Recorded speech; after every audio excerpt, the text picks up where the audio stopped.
Okay, well, I have 7 o'clock. I think we could go ahead and get started. I'll call to order the meeting of the Bicycle and Pedestrian Advisory Commission on Tuesday, April 20th at 7 o'clock. Could we have a roll call? Bill Brown, Here.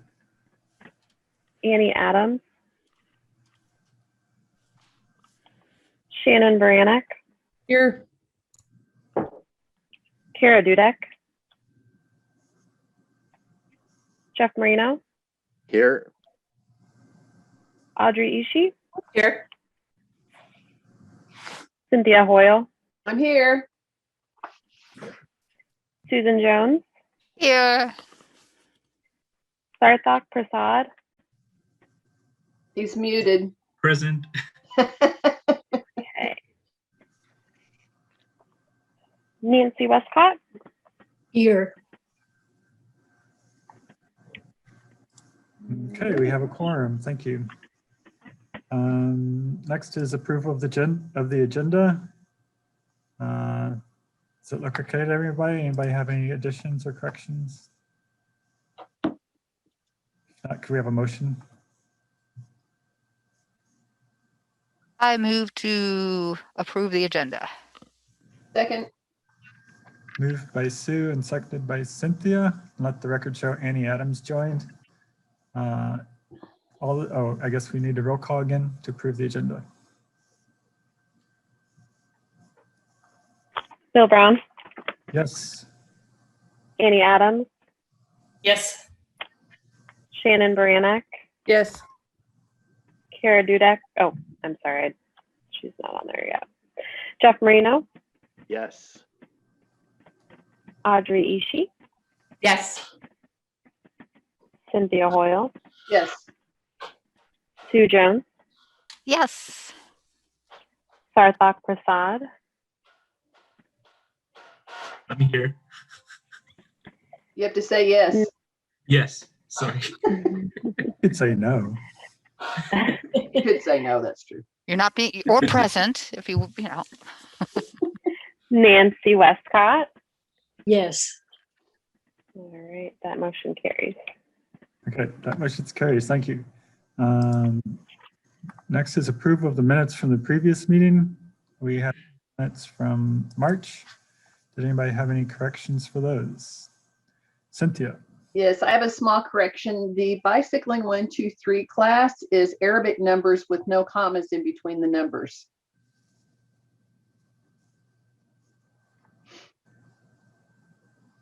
Did you get that, Shelby? So are they separate classes then, Cynthia? No, the name of the class is bicycling 1, 2, 3. Oh, okay. Yeah. Thank you. You're welcome. Yeah, it was Think under- college course, but sort of, you know. I appreciate it. Thank you. Yeah, it's just the basics, 1, 2, 3. And yeah, it was just under announcements. Okay. Any other corrections? Is there a motion to approve the minutes? I move to approve the minutes. I'll Moved second it. and seconded by Sue. Should we have another roll call to approve the minutes? Bill Brown, Yes. Annie Adams, Yes. Shannon Baranek, Yes. Jeff Marino, Yes. Audrey Ishii, Yes. Cynthia Hoyle, Yes. Susan Jones, Yes. Sarthak Prasad, Yes. Nancy Westcott. Yes.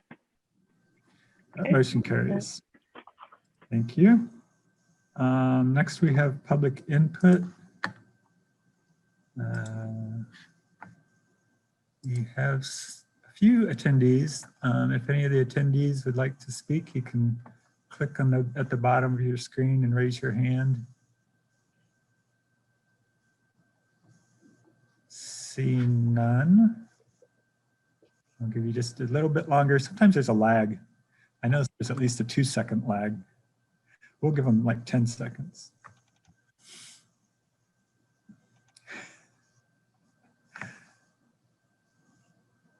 Okay, doesn't look like anybody wants to speak. So next on the agenda is new business, bicycle-friendly community report card update. Cynthia and intern. Oh, maybe those are your interns. Well, Andrew is in the audience or in the attendees, I guess. Coteras. Yes, and he has a presentation for us.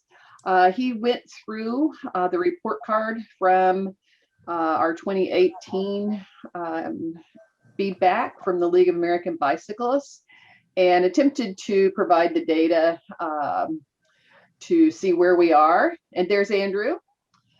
He's a planning student at the University of Illinois and a former student of mine. He contacted me this winter and said he'd like to do an internship, and I'm never a person to turn away free help. And so he's been doing a great job for us. And so I think I will turn it over to him. And does he have the share screen capability? I think you should be able to. Okay, all right. So all you have to do is unmute yourself and take it away. Andrew, if you have any questions, just let us know. We'll help you out maybe. Okay. Yes, thank you, Cynthia. Let me just share my screen quickly. I think I've got it figured out. Hopefully everyone can see that. There should be a PowerPoint. Okay, great. Well, good evening, everyone. As Cynthia said, my name is Andrew Coteras. I'm an undergraduate senior in the Urban and Regional Planning Department with a particular interest in active transportation. So I've been interning with Cynthia and the Safe Routes to School team for the last few months. And we've been specifically looking at Urbana's progress as a bicycle-friendly community.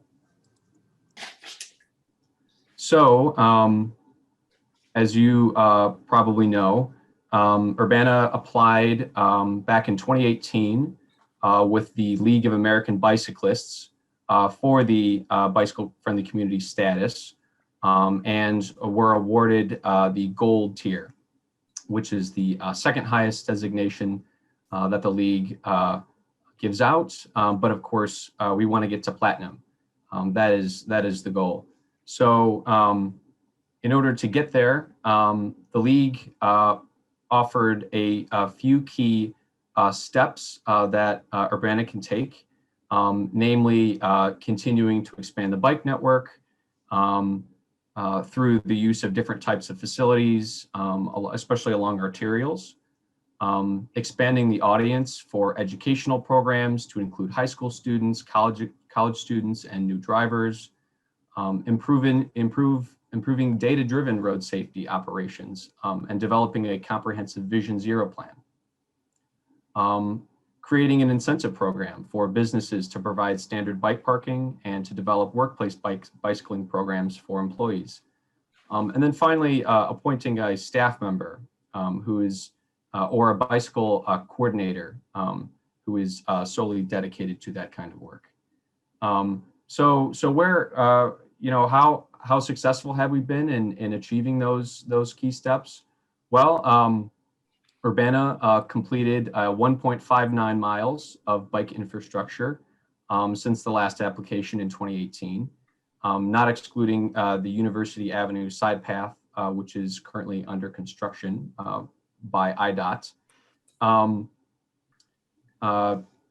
The Safe Routes to School team has continued to hold Bike to Work Day, which is tentatively scheduled for this September, and other courses, you know, other educational opportunities like Bicycle 123, which Cynthia mentioned, to be held this May.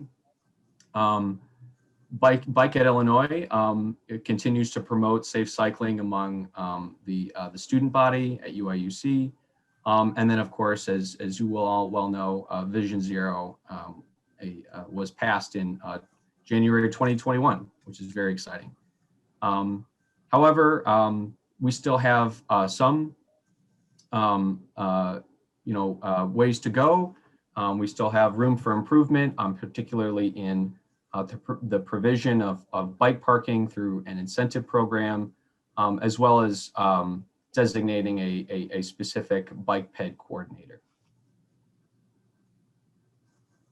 So just for a brief overview of the cyclist mode share, it has been growing slowly but steadily. In 2018, 5.7% of commuters in Urbana cycled to work, and that number grew to 6% by 2019. So especially with the rollout of VioRide, dockless bike share, in the fall of 2018, more people than ever have access to a bicycle, especially students. Unfortunately, we don't yet have the numbers for 2020 due to the census, and we're still waiting for that information to be released. So the league, the way the league measures success is through 10 key building blocks of a bicycle-friendly community, which I'll now briefly touch on. One of them is the on-street bicycle network mileage. With the completion of MCORE Phase 5, which added about 2,600 feet or half a mile of new dedicated bike lanes along Green Street, we've increased our mileage from 35.3 miles to 35.8 miles in 2021. So that's about an increase of 0.3%. So not revolutionary, but slow and steady progress. So here's just a comprehensive list from CCRPC of all those projects which have been completed, all those bike lane and side path projects specifically that have been completed since 2018. When it comes to high-speed roads with bike facilities, we have increased our mileage of that infrastructure by about 8% since 2018. The league defines high-speed roads as those with speed limits greater than 35 miles an hour. So one of the particular projects that was completed was the Cunningham Avenue East Side Path from Kenyon Road to Napleton Way, and that added about 0.67 miles of mixed-use trail passing under I-74. And then there's another comprehensive list of those off-street bikeways, again from CCRPC. Those are facilities outside of the right-of-way, and so those are separate for that reason. When it comes to bicycle education in schools, the Urbana School District 116 continues to do an excellent job of providing bicycle education as part of its curriculum, particularly at the elementary and middle school level. However, no public or private high schools offer educational opportunities related to cycling, so that might be an area for improvement. SRTS continues to coordinate Bike to School Day as well as Bike Month. Bike to School Day is scheduled for this upcoming May 5th. Last year, the event was unfortunately canceled due to the pandemic and remote learning. But we're very excited to have it back this year, as well as Bike to Work Day, which will not be held this May, but again is tentatively scheduled for September. Of course, bicycle advocacy groups continue to play a major role in making Urbana a bicycle-friendly community, creating a culture of cycling, such as the Prairie Cycle Club, the Champaign County Bikes, Bike at Illinois, which I mentioned, and then of course, Safe Routes to School. We're very excited at SRTS about our upcoming bike rodeos. So those are primarily targeted at kids age 6 to 14, teaching basic safety skills and rules of the road. In May 2019, between May 2019 and May 2020, we had over 334 kids participate. skills course. And this year, we're very excited to have that returning alongside Earn a Bike in July, as well as a Train the Trainer program in partnership with the YMCA. So when it comes to bicycle-friendly laws and ordinances, the city adopted a Vision Zero ordinance in January 2021 of this year, which of course seeks to eliminate traffic fatalities and injuries, to create healthy, equitable mobility for everyone. So while thankfully we haven't had any cyclist fatalities, but since 2018, there have unfortunately been a number of bicycle crashes, which you can see there listed by year, which hopefully Vision Zero can begin to address. Finally, in terms of the implementation of bike plans, the 2016 Bicycle Master Plan continues to function as a guiding document for investment. And based on that, staff developed the 2020 wayfinding plan last year with the goal of enhancing safety, improving infrastructure, while also seeking to increase the number of bicyclists by targeting casual or less confident riders. So with that, I will conclude, and thank you for your attention. Cynthia and I would be happy to answer any of your questions. Wow, what a great presentation, Andy. Thanks. I'll start off. I have several, but I'll just start with one on the Kickapoo Rail Trail. We haven't really added anything inside the city, but we've done some planning on how to connect to that. Maybe that could be included as part of the planning. If we get credit for planning, there have been 2 studies, I think since 2018 on that, but I don't think we've actually added anything. Well, I don't know, there might be a little stretch between Walmart and Main Street that might be in town, but. We haven't added anything to it, but you're right, we should include those studies and plans in our application. Okay, and then. And isn't there, wait, is there also, just on the study note, isn't there a study like through the solo train tracks, solo cup company train tracks? Like, that's all. Just wanted to add that in. That's the downtown connectivity. I forget what that one was planned. There was the trailhead connectivity, and then there was the corridor through downtown. There were 2 different plans. Mm-hmm. The extension. Yeah, the extension. Yeah. Okay, I have a couple others, but if anybody else want to go? I have one question about the mode share results that you showed on one of the slides.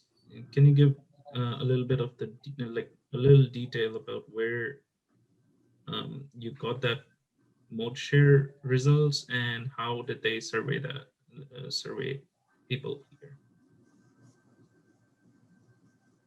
So I believe we worked with the Champaign County RPC a lot, and we utilized a lot of their data, and we also utilized the American Community Survey 5-year estimates. So I think that's where the transportation mode share came from. So yeah, that's what we've used before, and the way that works is they survey. The census sends out a survey, asks a whole bunch of questions on all different things to about 1.5% to 2% of people per year, and then they compile it in a 5-year rolling average. So you get maybe 7 to 10% response. Well, to 7 or 10%. Yeah. I don't know what the response rate is. Yep.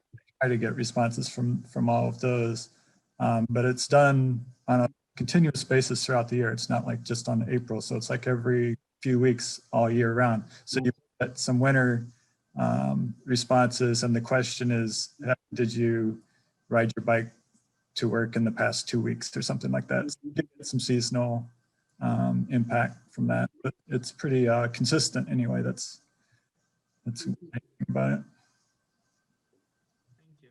I was just asking because the university did one mode share survey back in 2018 or 19. And I think they're planning on doing another one next year for students, That faculty would be and great. staff. Yeah. That's just why I wanted. Thank you. Any other questions? Jeff? Jeff, there's still something muted on you. We Look can't at hear it, the you. bottom right, there, little, I had a problem with the microphone on the bottom right.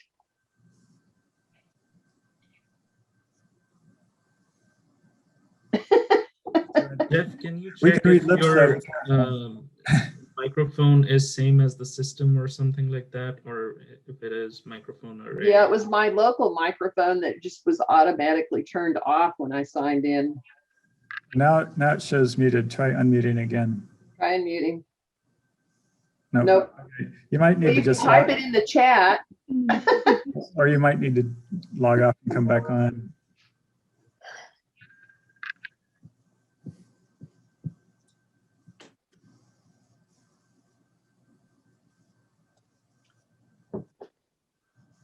Well, while we're seeing if Jeff can figure that out, I was just going to say we don't have the usual slate of bike rodeos planned this year. For example, Playing It Safe is not happening. That's our biggest event of the year. We usually have like 120 kids go through that event. And it's very unlikely at this point that we're going to be able to pull off our Train the Trainer program because currently no one from the EU can fly into this country. And our instructor is in Denmark. And even though she's vaccinated, she can't get here. But we can't extend the grant any further. A new round of funding is going to be announced this fall. And so we're done at the end of June. And so what I'm planning to do, I'd already talked with the YMCA about having a youth instructor training there in June. And we can still do that. I will incorporate some elements of the cycling games program into that. It will not be what we had planned. And I am really disappointed.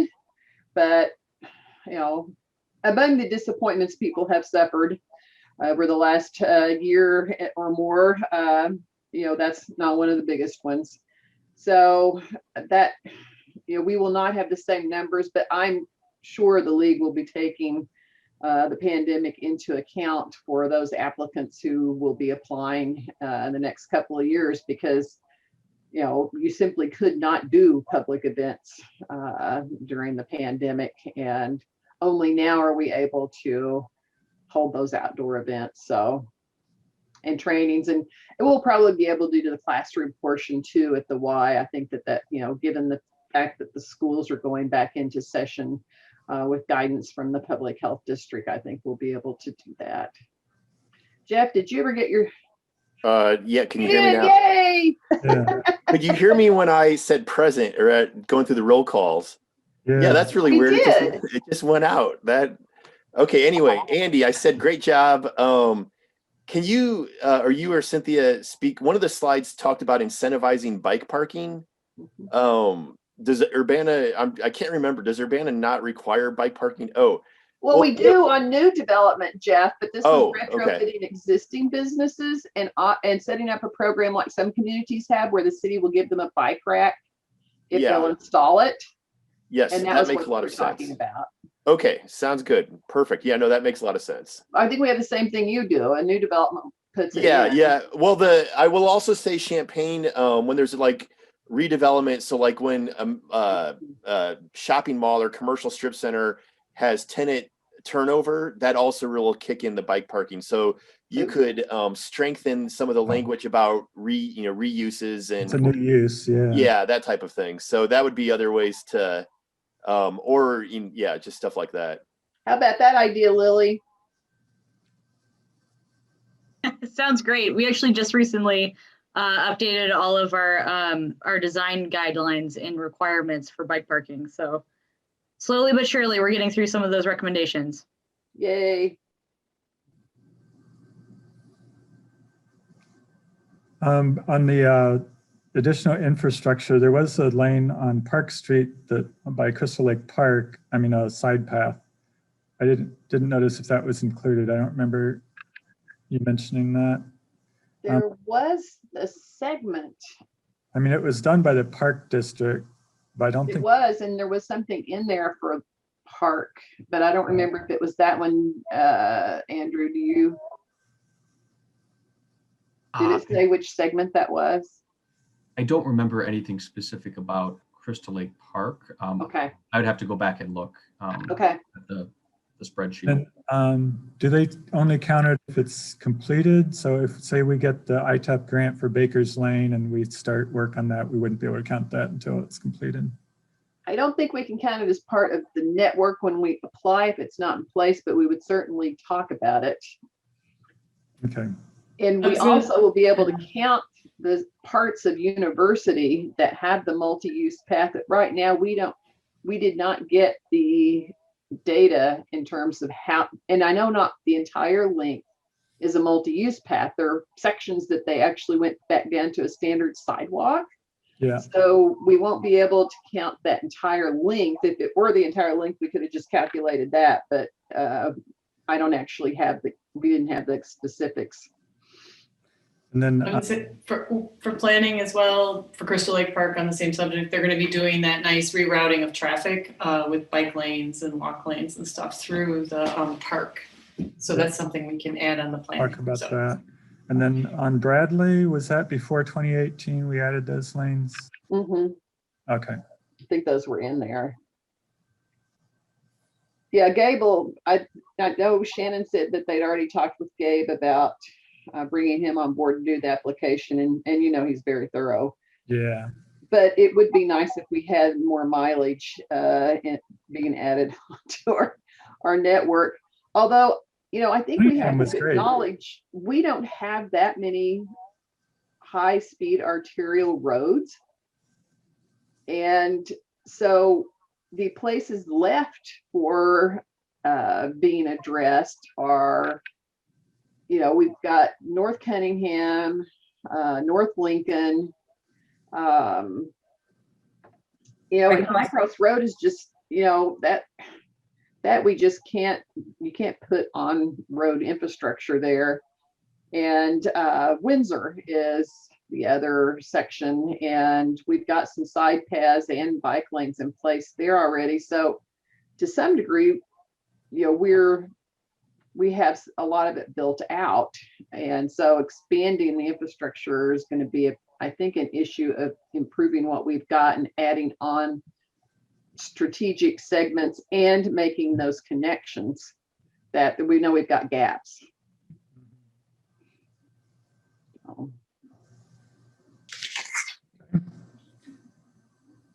Any other questions for Andrew or Cynthia? I was just going to add on the bike parking. My offer still stands. I'm happy to help design some creative placemaking bike racks for the city of Urbana. The ones in Edgewater and Chicago are very successful, and they're beautiful, and they are reasonable. They're the same cost as a regular bike rack. I just kind of chose a color and a standard design, did a few little things to it. So just want you to know, that still stands if and when we're ready to do that. I know first we got to get the big blue bike rack back downtown, but just want to put that out there. And on the on like high school education, did you guys talk about any ideas about how well, hopefully, I mean, if we do have the call out for a student member of BPAC now, we can at least mention that, but maybe they would also have some insight on how to form a bike club or something. That would be great. All right. Thanks a lot. And yeah, thanks, Andrew. You did a great job. feel free to stay on if you want. Fantastic. So then we have a couple unfinished business, Slow Street survey. Annie, you're going to talk about that, right?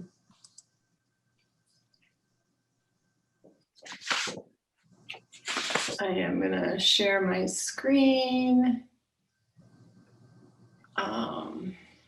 So the way we're going to do this is I will share my screen. I'll first do a little presentation, and then Nancy is going to. You all got an email from Nancy, not from Nancy, from Shelby, with a document that is kind of a response to a lot of these survey questions. Or as Nancy said, kind of help answer questions folks might have. So this is the survey. I just have to say something that's kind of irritating to me. It takes over my entire screen. So I'm scrambling here. I have a 27-inch monitor and I'm like, I see all sorts of crazy stuff going on. Okay, so I am just gonna try to power through this. All right, Urbana, slow streets, survey results. Escape. I can't get it to go forward. Oh, okay. So we had, the other thing I want to point out too is I am not a person that looks at surveys, gets all the information together. I don't have a degree in this. So I just want you to know this is not going to, other people might parse this information completely different. I'll share with you how I parse the information. We had 165 results, and the survey was shared widely. We initially had a pretty small group of people we were sharing it with, and then WCIA put it on their website. So we do not have any data of who gave us these results, where they're from, and that kind of information.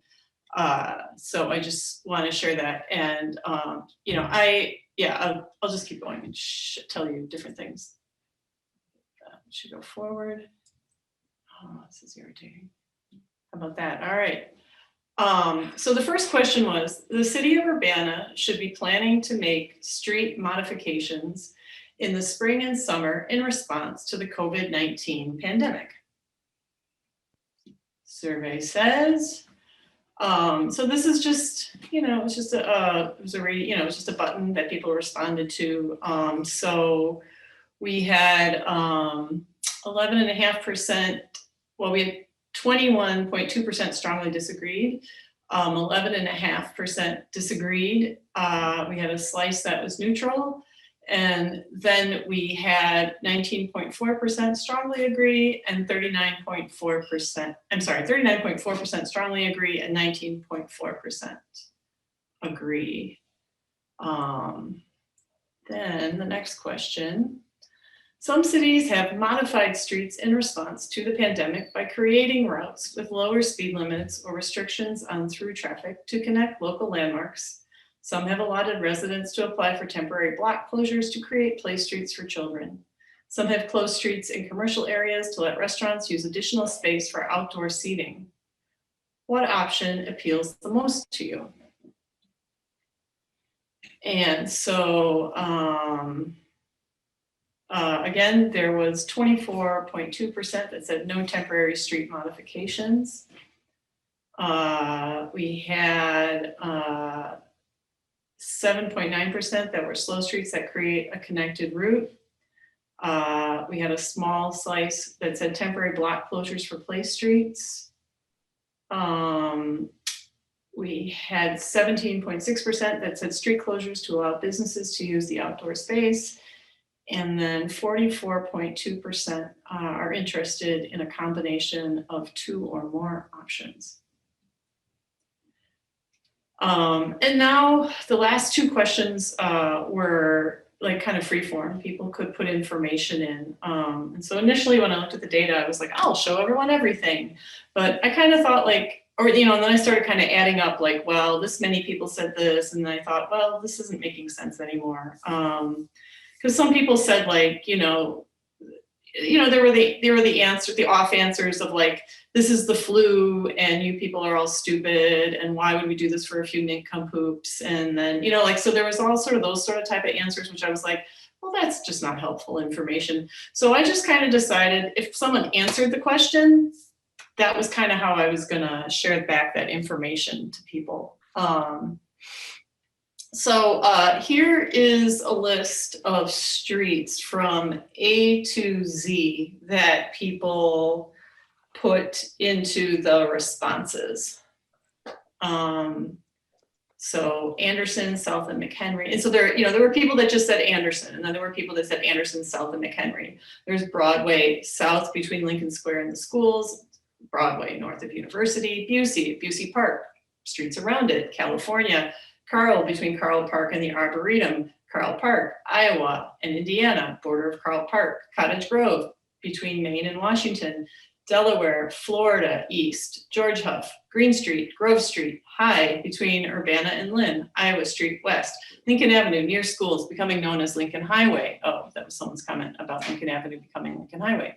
Mumford, Oregon Street, west and east, Popular, Michigan, Anderson to Cottage Grove, Pennsylvania Avenue, Vermont, Wabash Avenue, Washington, north of, west of Race, Weber, Main Street, east Main Street, Spur and or Pfeiffer Road, I'm not sure, Race Street between the high school to Main Street, Pennsylvania. And then there were just something in every neighborhood. Any neighborhood street could benefit, even closures of downtown areas. You're going to see where this is all leading in just a minute. I see so much benefit to open up spaces for community and neighborhoods, especially now. Yes, please. Connected routes through West Urbana from north to south, from west to east with no cars. Designated for pedestrians and bikes. Make all bike routes, CUS bike map, slow streets for connected routes, block downtown streets regularly or permanently for recreation, shopping, pedestrians. Block a couple most used bike routes daily during commute hours or just 7 a.m. to 6 p.m. to make safe, easy pedestrian and cycle commuters. So we had over 26 responses that were in reference to downtown Urbana. Main, Broadway, Vine, Race, Elm. Open downtown to foot traffic only. Outdoor dining for downtown areas for restaurants. Close Main Street all summer. Schedule or permanent closure for downtown. Main and Race Streets for Friday night events in downtown Urbana. Lincoln Square Mall, especially during farmers market, allow it to spread out. Illinois Street, especially on market Saturdays. Streets around downtown to encourage people to walk and bike to the library, farmers market, Lincoln Square Mall, restaurants, Strawberry Fields, UAUC campus, and K through 12 schools. So the next question, do you have any concerns or ideas you would like to share on this subject? And that's where we got the, it's the flu, not COVID type answers, which I was like, well, that's I'm glad you think that, but residents should have a good deal of say as to whether, so what I did was I just sort of looked at what people had said and I wanted to just kind of share back. And so it was residents should have a good deal of say as to whether their own street is made quiet. Increased traffic congestion, commuter times increases. How safe are they? Educate people so they don't go fast down a slow street. Clear signage. Not being able to get to my house if the streets are closed. Bus traffic. Keep room for safe biking. Speed limits should be lowered too on all residential streets. Add speed bumps, also known as sleeping police in Latin America. People drive too fast through residential areas, blow through stop signs. A lot of people, that was listed quite a few times and then they listed their street. Kickapoo Trail in Urbana, awful place to bike to, very busy with fast moving cars. I have talked to Mayor Marlin about Play Streets and would love to lend support in making it happen. Reach out anytime, move forward, move ahead, forward, forward. Thank you for helping us reimagine the health of our community. Go Urbana. And so the one comment that there were comments like where people said, we're really worried that if we do this, people won't be able to bike on the streets safely. And then there were other comments that said, cyclists are hurting people, like cyclists are dangerous and they need to be reported. And I just kind of was like, okay, I'm not sure it's really answering the question.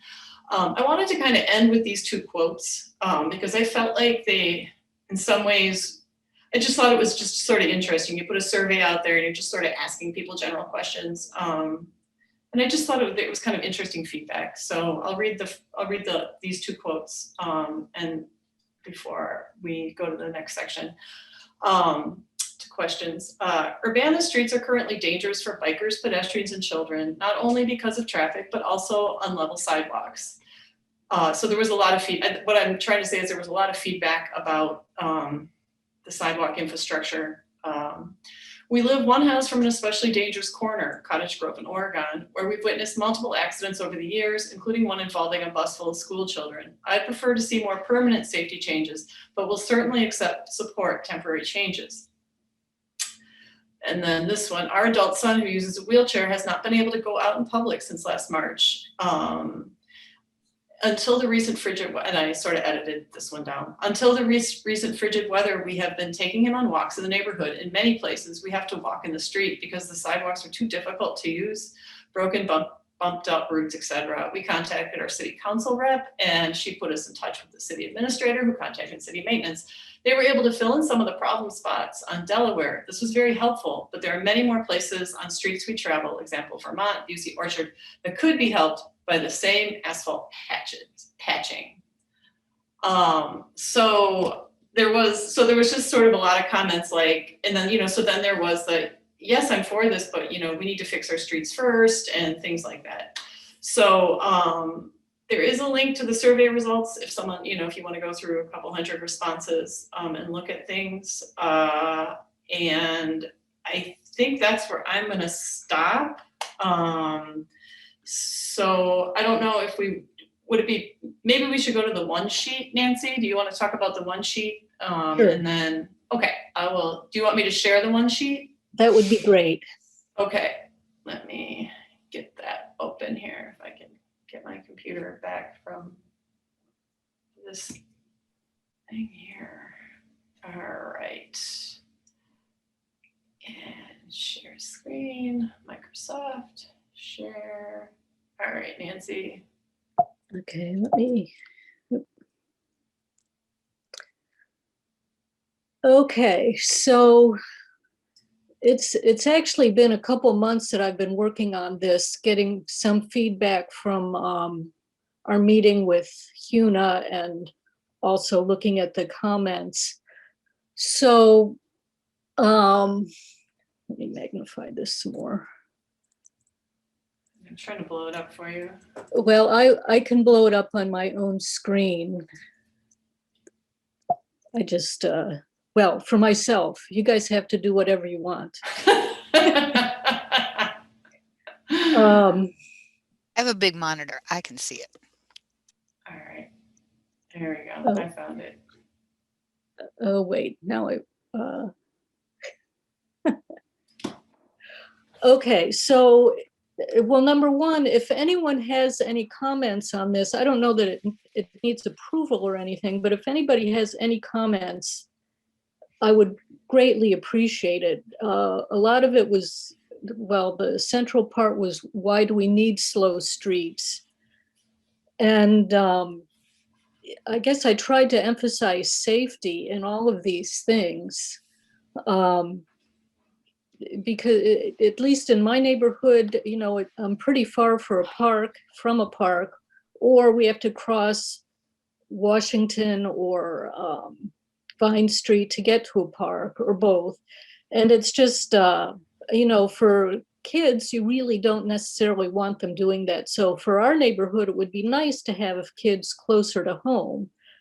That would be one thing. And it would just make a lot of sense, especially for people with children, I think, because in general, I think bikers and runners know where to run and bike. I'm primarily thinking of kids, but we also did bring a little bit into about the downtown area, but we were not really emphasizing that. But if you have any other reasons or think the wording could be better, I think we would accept anything. Nancy, Yes. do you want me just to read I'll just read through it maybe. Oh, that would be. I don't think you need to, Annie. Good. Okay, great. Super. All right. Yeah, we have one So I just wanted to audience make sure. member, and I suspect that they're able to see it. I had one slight wording change under characteristics of slow streets, bullet number 3. Uh-huh. That should be traffic signals, not stop signals. So you might want to say traffic signals or stop signs. Okay. Yeah, because signals do not always stop you, but stop signs always do. Okay, Yeah. well, that would be great. Could you explain what enforcement is by heavy usage means? Yeah, well, in general, in these other cities, the police do not enforce this. I mean, it would be impossible, I think. So generally, the enforcement comes from people using the streets, and so people naturally slow down because people are using the streets. And that's kind of at least from what I've seen, is that is the major way that these are enforced, that the slow streets are enforced, at least in residential areas. And I think in commercial areas, that would be quite different. But in residential areas, they don't check speeds really anyway, at least not in our neighborhood. So, I mean, it would be impossible. So really, that is the way that slow streets are enforced. But perhaps rather than using the word enforce, something like a natural traffic calming effect. Compliance happens because streets are heavily used or whatever. Yeah, because it's not, well, enforcement's got a bad connotation right now anyway. And it's actually a traffic calming measure that very naturally reduces people's speed. And yep. Excellent. We know that because this last year we had a significant drop in vehicle miles traveled, and we had an increase in roadway fatalities. And so one of the mantras in traffic engineering throughout my entire career was that congestion is something we're trying to reduce. And it turns out congestion actually helps reduce fatalities. And when you've over-designed streets and they're not congested, then people drive highway speeds and the crashes are fatal with regularity. So some of the I guess wisdom of the past. And when I was a young transportation planner, by the way, I asked them where was the data they were basing these things on, because they were making assumptions that I didn't see data to support. It was probably an academic model. No, it wasn't. There wasn't any. No, there just wasn't any, Audrey. It was based on the idea that overbuilding streets made them safer. There really was nothing, and that was based on highways, and it was true for highways. It was not true for city streets. So there were a number of things like that I questioned, and when I would dig down into it, there was nothing upon which the assumptions had been based. And one of those was, the congestion is bad, and it's bad in terms of air pollution, and then of course there's the argument about time wasted, but those are different arguments than in terms of safety.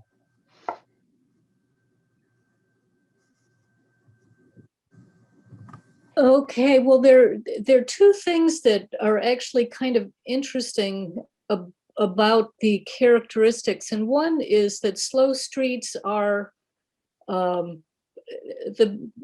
best. Well, you want naturally slow streets. You don't want to have a busy street and try to make it a slow street.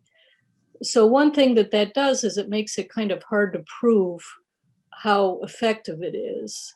And so that's kind of one kind of interesting problem, because you're assuming there will be fewer accidents, and you don't want accidents, so you don't want to use that really. So proving the effectiveness of slow streets, I think, is kind of an interesting thing. And then the other thing that our committee has not really delved into a lot is at the end, getting residential approval and a city ordinance. And I think the residential approval, this sheet is, in part to show to residents, I think.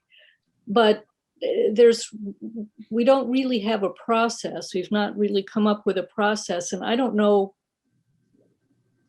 how to proceed with coming up with a process, or if we need it.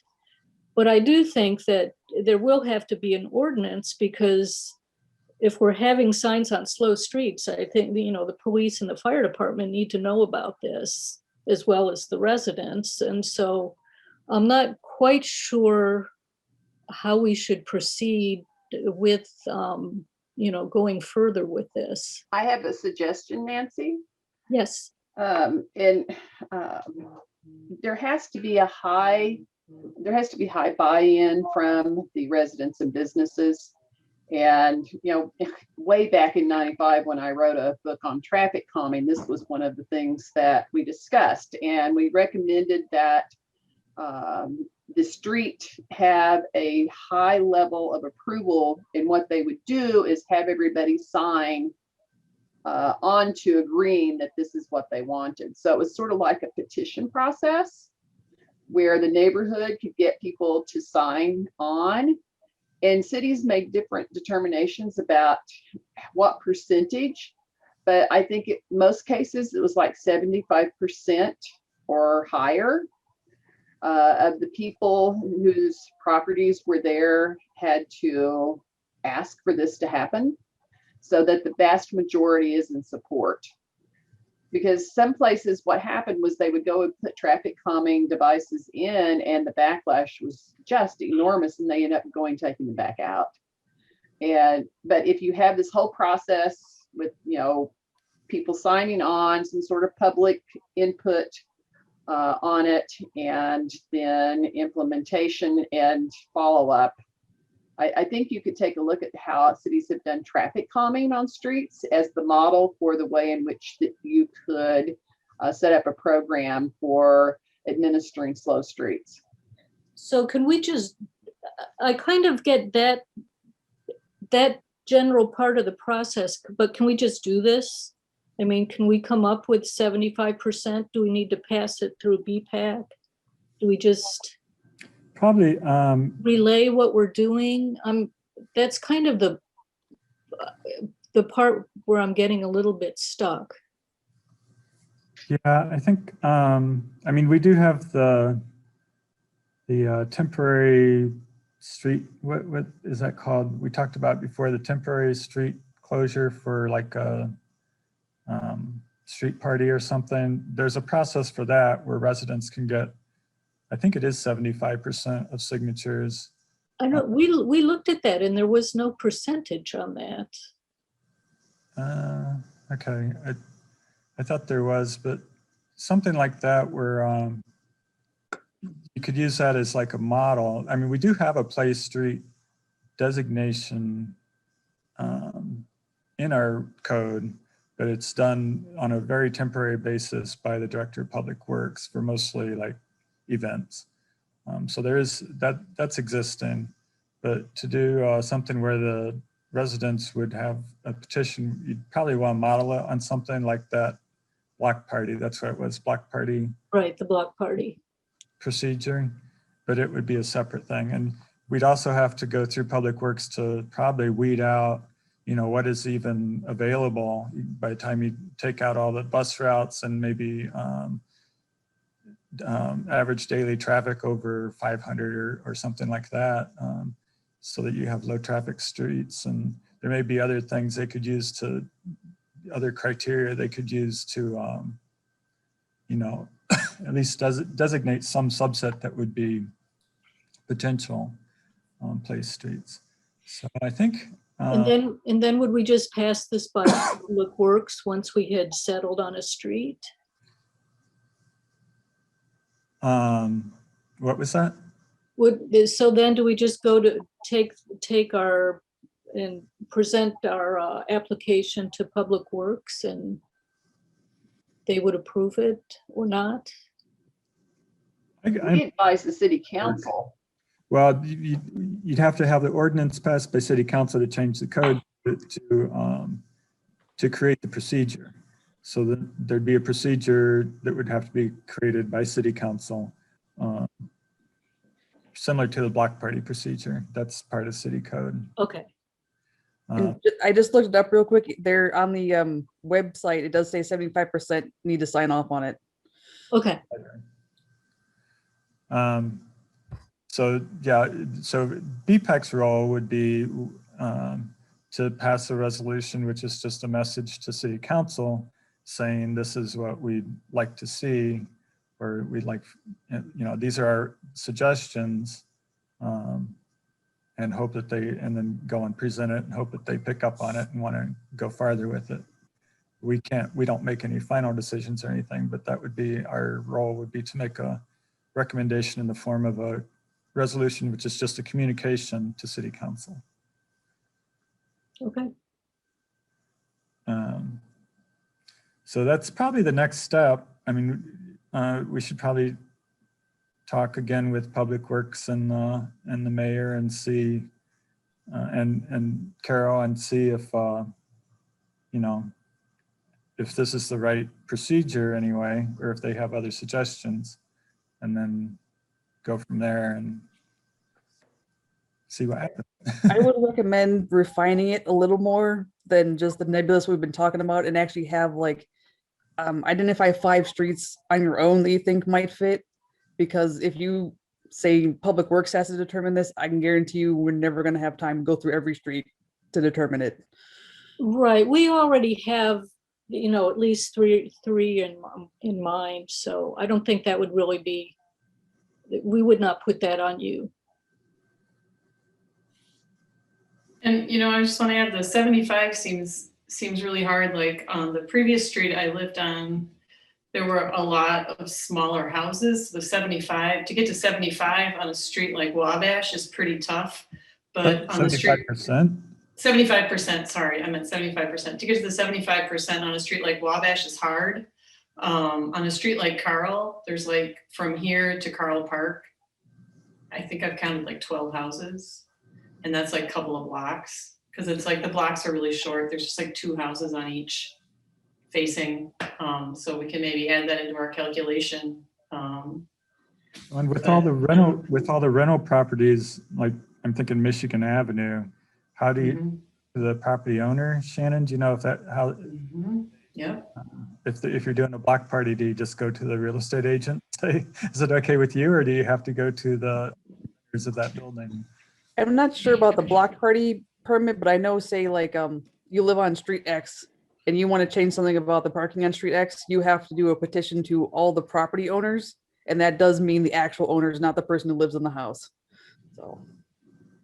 But we're not talking about closing the street. Yep. We're only talking about changing how the street is used.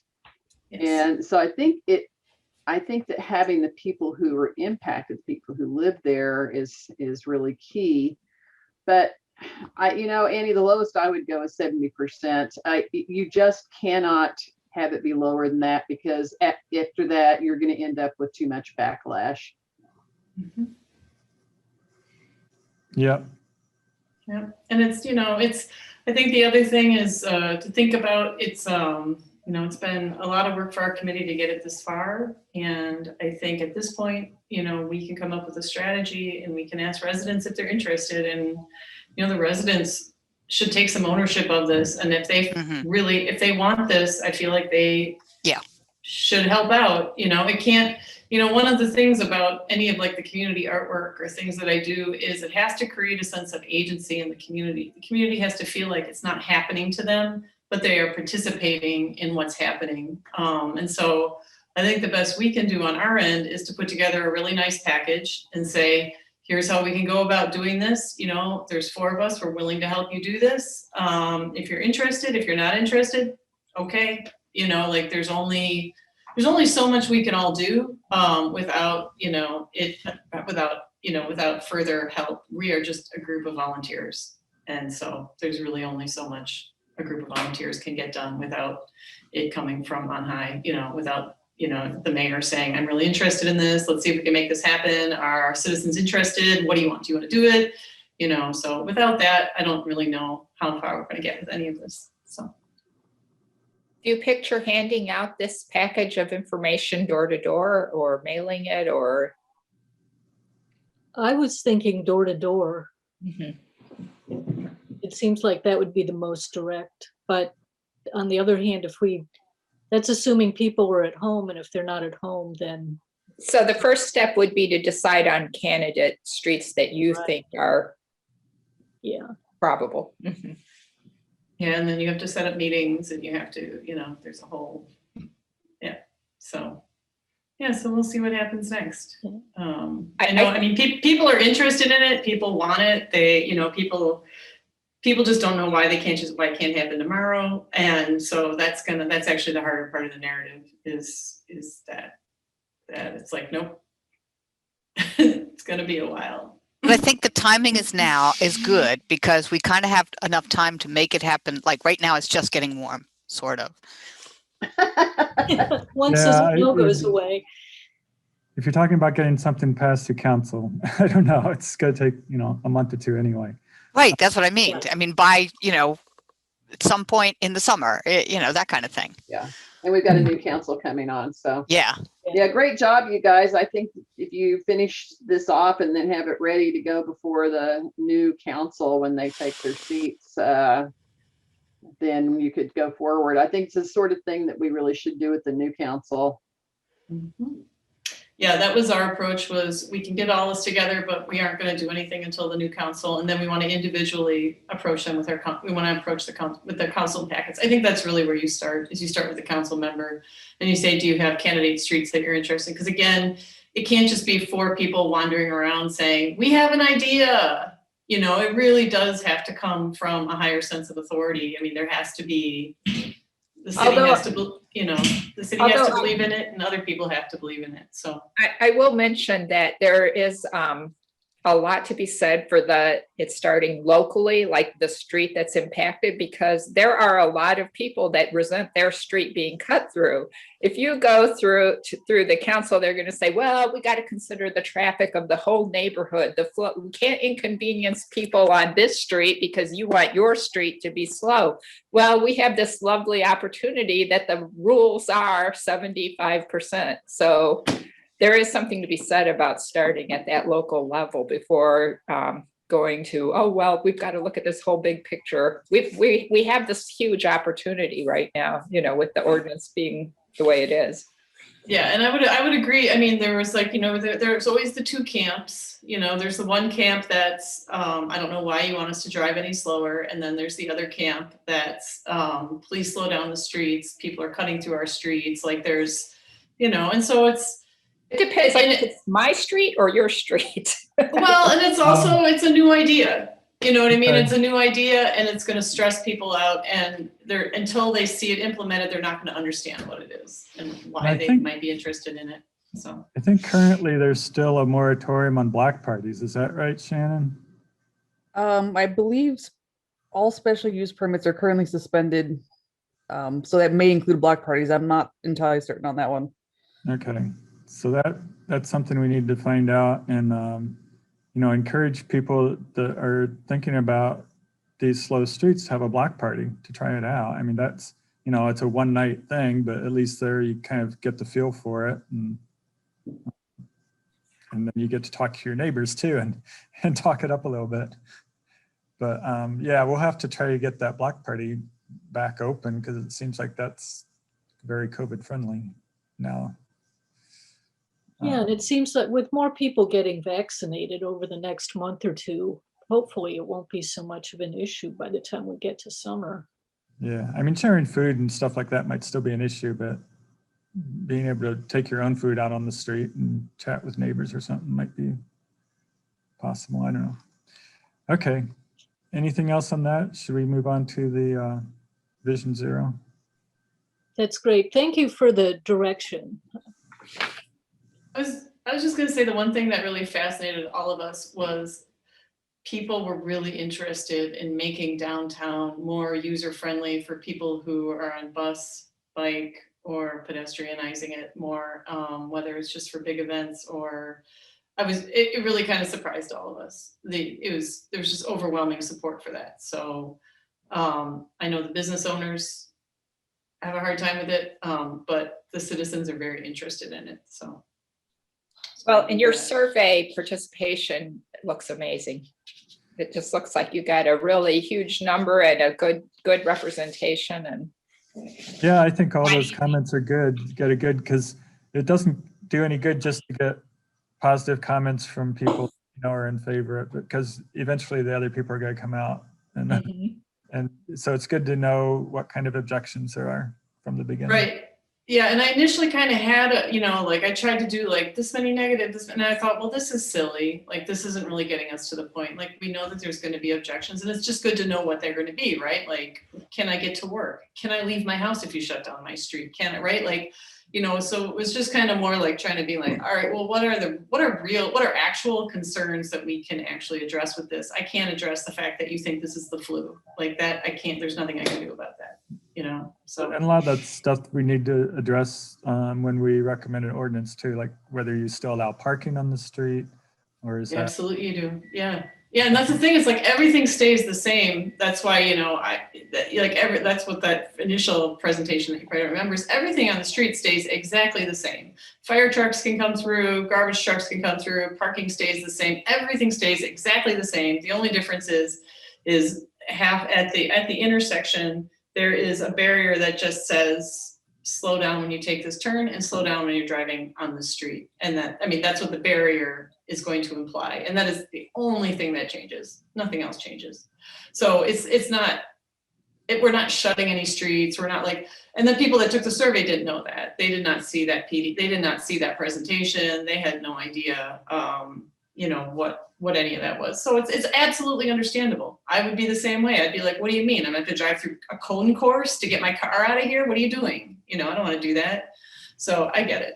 But yeah, so it's interesting. I just think it's going to be, the four of us are going to have to figure is it four of us? Five of us are going to have to figure out how to pull this off. So we'll see.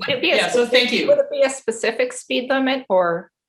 There's no speed limit needed. No, you don't change speed limits. You don't change anything. You seriously just put, I call them wooden horse or a Jersey barrier, and it just says slow street, and that's it. Okay. Like it's, you just let people know. Like basically, what it's stopping people from doing is taking a blind turn quickly onto a street and not seeing that people are on the street. You have to actually stop your car, look, and make sure you can get on that street. And it's just acknowledging that street is a multi-use street now, instead of just a single-use street. So, and that's why Nancy's research said that the more people get used to seeing lots of different, I'm struggling for this word, diversity. Once people see a lot of diversity on that street of different things moving, they're like, oh, okay, I get it. I am not the priority here in my vehicle. I need to share the road.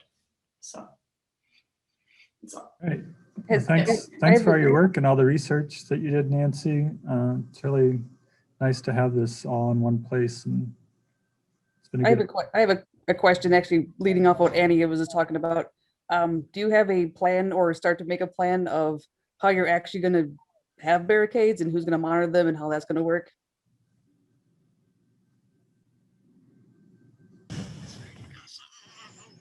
No, Shannon, we don't have a plan. I mean, we have a plan, but it's not anything that's, I would say, realistic. So yeah, we would obviously love if the city could provide. Yeah, we would love if the city could help out with this. But if the city can't, so that's kind of where our plans are right now, is if the city can help out with this, that's one plan. If the city can't help out, then that's another plan. So that's kind of where we are at with the planning on that. We are going to, with the kits, we're going to say how much it would cost to have a person buy like a 3-foot orange cone or whatever, whatever needs to block that intersection, not block, but soft closure is the word for it. Soft closure that intersection. So the kits will include a price on that, like it's $100 or whatever it is. Yeah, so that's kind of where we're at with it. But yeah. So yeah, but the kits will say very clearly, this is what's needed, what's needed to make a street slow is this, and it'll be very simple and forthright. It will not be, Annie's idea of like, and then we can put planters on the street, and then we will, put chairs, and yeah, no, it'll just be really like a 3-foot orange cone with a sign or something like that. But yeah, good question. Yep. Okay, thanks. Let's move on to the Vision Zero update. I know you guys sent us a lot of stuff. I don't know if everybody had a chance to look through it all. Are you going to go through each of them or? Well, I have a little bit of a presentation, and then if they have questions, we can go through, you know, the specific documents if people had questions about that. And Okay. so I took, you know, I sort of started with where we were last month, and just to say, you know, remind everybody where we are and what we're doing, and our plan for moving forward, our strategies, you know, that we've got to build and sustain leadership and collaboration and accountability, especially dealing with trying to find this diverse group of stakeholders. And we've got a lot of data. We'd like to collect some more data. I think the survey you all did is a great example of that. And I'll talk about that some more. And then, you know, setting our timeline, which we sort of did last time, and we're, I think, refining that some more now. And so I sent you one of the ideas was to, you know, draw public attention to this and the survey. So I have some interns that I'm working with, and in the email I talked about how these interns came to us. They're in public health, particularly from Dr. Hillier at EIU. And she has some interns who are willing to work with us this summer. It's a lot of work. Audrey and I have been doing the lion's share of the work on this. And so, you know, we really need that additional help and support. So we just have a draft of a proclamation and a press release that we're hoping that we could send to the mayor to do May 1st, sort of kick off Bike Month, and draw some public attention to this, help us push out the survey link, and draw it and say, you know, Urbana's done this, and now we're moving forward with it. And Bill did send me a suggestion. He said, you know, to change the "be it resolved" so that it doesn't sound like this proclamation is setting the policy, but we're talking about, you know, the fact that we've done the proclamation. And so maybe I should put a whereas the city has adopted, you know, a Vision Zero resolution.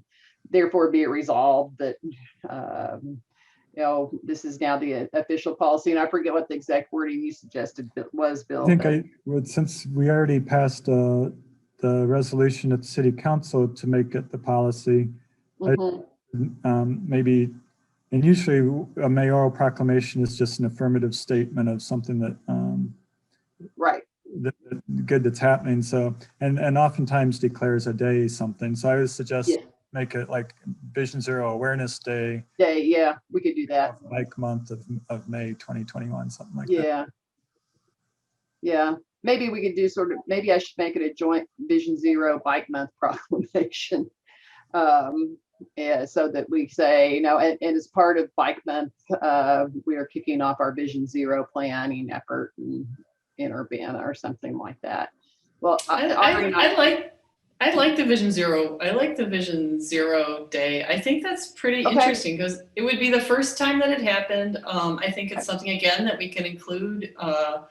We can say we have a Vision Zero Day. It's a day that, you know, I don't know. It just seems to me like it could be something. I don't know though, if we're overthinking this, but it just the mayor's already doing a proclamation for Bike to School Day, and so we can talk about Bike Month there. So we don't have to put that together. I think like Vision Zero I'm just concerned that would at least be like an educational opportunity to. Right. That's really what we're looking for here. The problem is we don't have a press kit ready. We don't have a website to send people to. It would be sort of, it would kind of just fall on deaf ears, I think, because there'd be no place to go with this. Well, that is part of what we were going to talk about here, was using the People for Safe Streets website, because we already have Vision Zero on there. So we would send them to that website for more information, and we will post the survey there.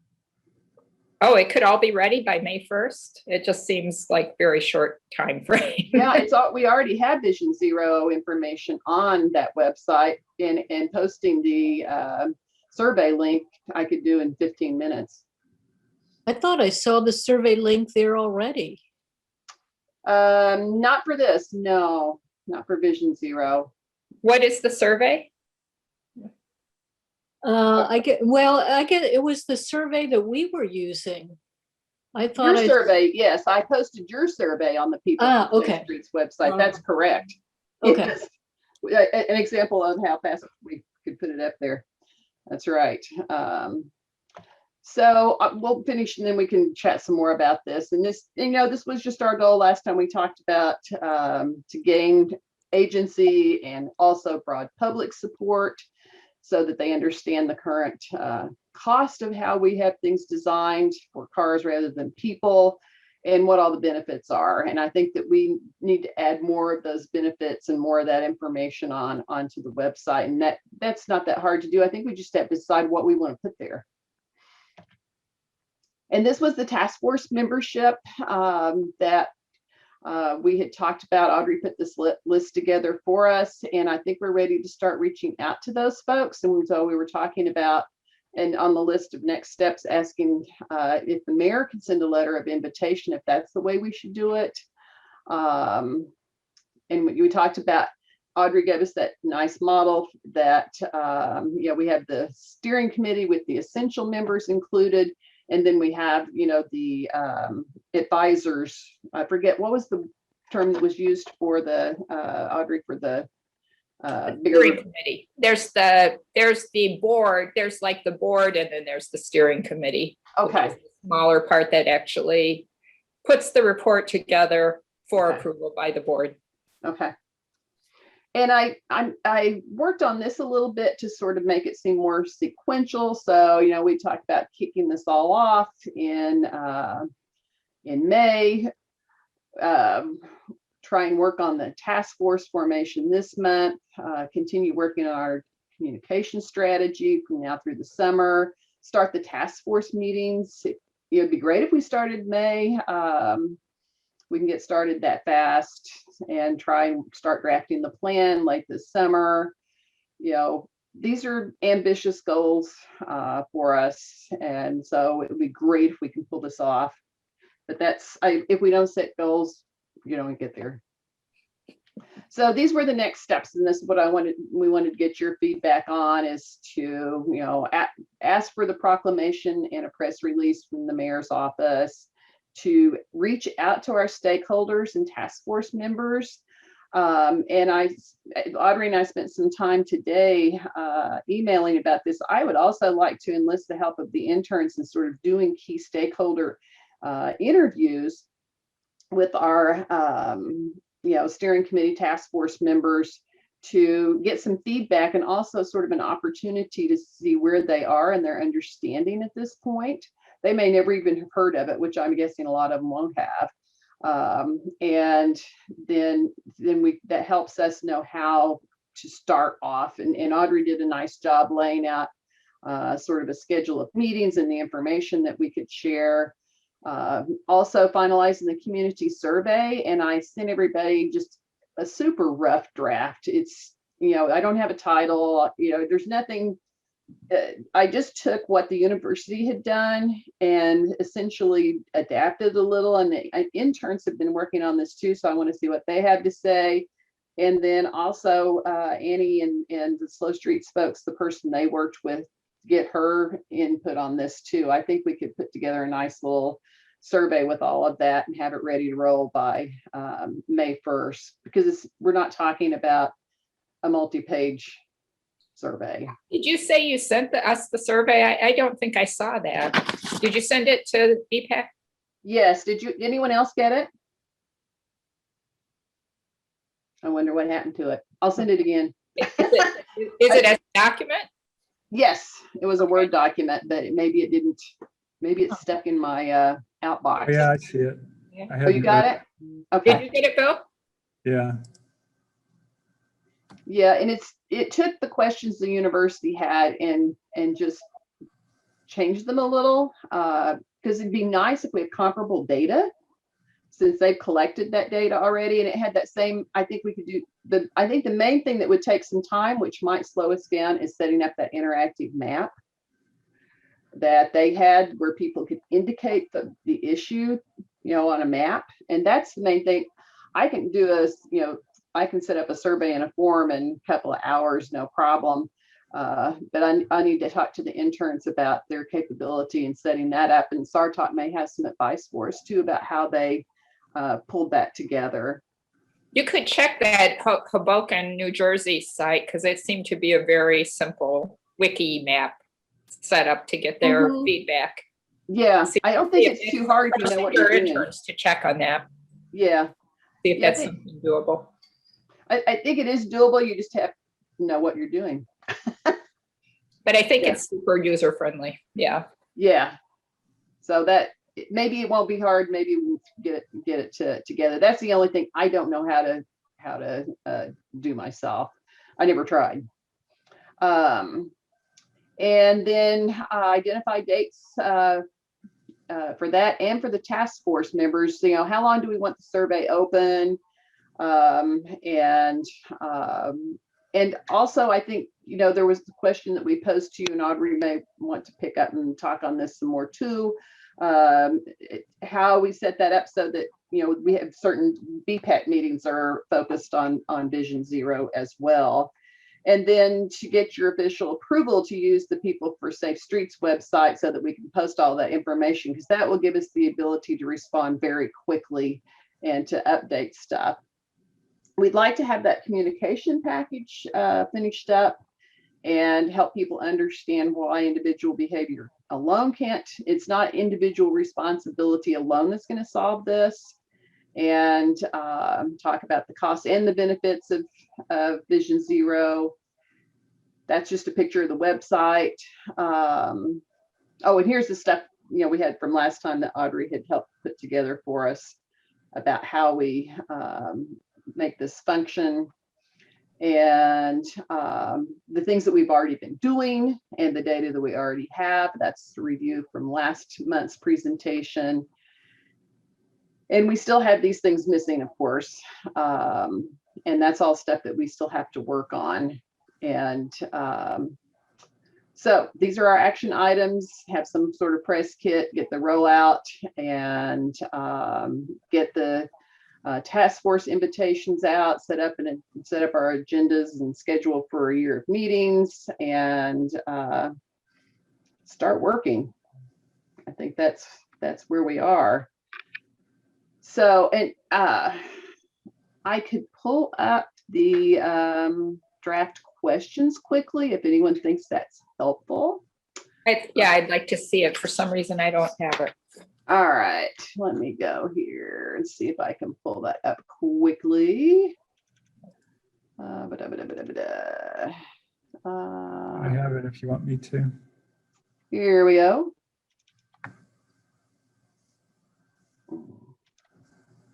Yeah. So the university one said, I did something like, how long have you been at the University of Illinois, which of course doesn't work for us.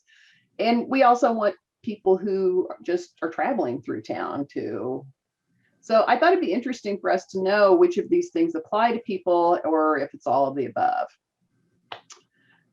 If you have other ideas, this is just totally. Are you sharing this? Oh, I'm sorry. It doesn't say. It says I'm screen sharing, but you're not. You're screen sharing, but not this document. Probably the wrong window. You need to get it to the right window. You stop your share. So go back to share screen and find the one that. All right. Let me see here. Right there. Okay. Here we go. I will close that. Oops. Okay, so it wants me to start over here. There we go. How about that? Yep. Okay. So do you live, work, travel in, and or attend school in Urbana? I could add shopping. We could add whatever we want. And then how long have you been here? I think that's an interesting question to find out. And that was one that the university had. I used the same time periods that they offered. And then they had this, you know, what would you like to report? And I added in someone in my household was involved in a collision or in a near miss. because sometimes people, it wasn't them personally, but someone in their household that was hit or nearly hit. So I thought that was important to add. And then number 4, indicate on the map. I think we should also probably ask a few demographic questions if we can, and maybe put those at the bottom so that we don't lose people instantly. Because sometimes people get their nose out of joint if you start asking them for that information, so that they can fill those out. And then if they say, well, I don't want to answer those, then they can just leave the survey if we still have the information. So those were just the questions that the university had that I sort of expanded on that. And we could add a question like sort of like they did with the slow streets of, you know, what do you think should be our primary focus for complete streets, and have a list of, you know, reduce speed limits, you know, whatever, fix sidewalks, whatever it is, you know, we want to list there. That's something that we could add in.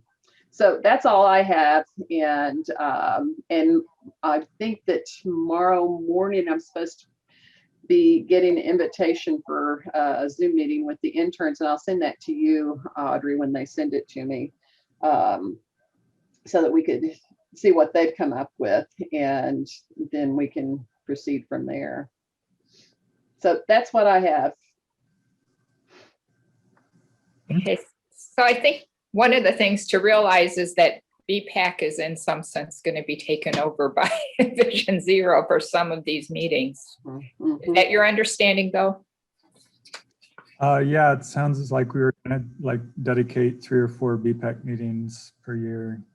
That was what I understood. That seems reasonable. I mean, it's a great, you know, it's a very important mission, and it, you know, it serves all of our purposes. I was gonna say, Cynthia, about that survey, if you wanna maybe resend it to me, and then I can forward it to Brianna and see if she has any feedback on that, if she has any ideas. Yeah, I'll wait till If you're tomorrow and interested. see what the students have. Great, okay, And Audrey great. and Audrey and I can sort of collaborate and decide what we think are the most important things for us to put in there, and then we can send that to you. And then I think after we've done all of that, then I think we have to send it back to everybody on BPAC and ask for feedback before we finalize it, because I would like for you all to agree to it before we send it out starting on May 1st. And can I just ask one real question? I'm not sure who are we aiming this at? Who's going to fill out this survey? That was mine. What are we trying to get out of the survey? I'm asking the why question. We would like to have information from anybody and everybody, anyone who lives here, anybody who travels here, anybody who works here, people who are concerned about safety, people who are concerned about speeding, people who are concerned about not speeding. You know, But was Sarthak, were you involved in this survey at the university? Yes, and I was just going to say, ask a couple of things. Well, not actually ask. So in the survey that we had sent out, or Dr. Benacol's group had sent out, they had, so once you clicked on, I saw, or I was involved in a collision or something, there were some additional questions after that. So are you going to add those questions to your survey, or? Sure, we can do that. Yeah, I would. Because I think at this point, yeah, like just to get more information about the collision itself, like if the driver didn't see the pedestrian or the bicyclist, was there a lighting issue? Did they run through a stop sign or whatnot? So so that was one thing. The other thing that I wanted to ask was, again, what Annie asked, who you were trying to reach out, because if Now, again, like I'm not sure how this would work again, but do you want to specify if you are a U of I student, if you are a U of I employee, or you work elsewhere in Urbana, or a resident of Urbana? Because if you're a student of a university, they may have already filled out the university survey, and we may be double counting the survey results if we are trying, or if we are thinking about, combining the university survey results with this result. I So- wasn't thinking of combining them, but I was hoping that they could be compared. Yeah. Yeah, that was my hope, that we would have comparable enough data to compare Yeah. it. Okay. Would you send us the survey the questions? I'll have to find, but I'll definitely send it to you. So that I know that we have all of them. I do have one question. Would the accident or near miss, would that have to occur in Urbana, or could it have occurred, to them wherever they happen to be living, or at another point in time? Because that would still, affect their opinion of what they might want in as far as bike safety. Well, Urbana only has control over Urbana streets. Yeah. Okay, so it would just be specifically for Urbana. Okay. That's what I would think. I don't know. What do you think, Bill, Audrey? Well, I have a question. How were the results used, Sarthak? I'm not sure about that. I'm not sure how they presented the results, because I don't think they have shared the results with me. There was a presentation. I downloaded it today. Yeah. Okay. There was one. I don't remember. I don't They're know. probably archived and available for enterprising grad students to use in a project. I filled it out and never heard anything after doing it. I have no idea. Yeah. There was a I did download it today. I'd have to figure out where I put it, but there was a presentation with the results to some degree. It seems as though, if I recall, wasn't there a follow-up that you wanted to do, but something happened to prevent that? No? I can't remember. No, there was, they were trying to do a community research. They were applying for a community research grant back in April, like last year. Mm-hmm. But that didn't go through. So I don't know what happened after that. Well, I guess I'm just wondering what this is adding to the hard data we have from RPC and from the Urbana Police, which I'm really interested in learning, what data they're basing their new enforcement plan on, their new targeted enforcements, because they have a statistician and they are collecting data. And so they have identified locations and so on that need more enforcement. So it seems as though we're, what are we going to use this particular collection for? I would not want it to be, above what the hard data that we have from RPC or from the police. I think what it's probably going to capture is some near misses and minor accidents that don't get reported. And perceptions. I think perceptions might are really be important. thing. Yeah, and so we're really aiming at how do we reach the public, I think. Yes. I was looking at the survey, and there's nothing that says bicycle or pedestrian, or is it if you're in a car accident, are you supposed to fill out the survey? Yeah, there was Like more, there's a lot more to it than this. This was just here are 4 basic questions. You got to explain what you're asking for, why you're asking for it. And then I think that in the questions, the follow-up questions that Sarthak is referencing, it asked, were you the driver? Were you on a bike? Were you walking? Yeah. I mean, it's a serious question since Vision Zero is not just bicycles and pedestrians. Absolutely. Also surveying people that had fender benders with 2 cars. Yep. They can fill it out. Okay. Yep, absolutely. I wasn't sure. Yeah. And I want to get the full list of questions that they had to see, how they put that together. And I think that the near miss information is really key. And I think that's part of what the campus was looking for. And this is part of your sustainability plan too, I think, Sartok, wasn't it? Yeah, it is. Yeah, this is included in the ICAP 2020. Right. Yeah. So it's part of a much bigger, broader campus planning implementation. I know there is a lot of unreported situations. I know, personally, and I've heard of others who, even if they were hit by a car, they didn't suffer damage, or at least not much damage. They just went on. Right. Yeah. That's what I've seen them. That's.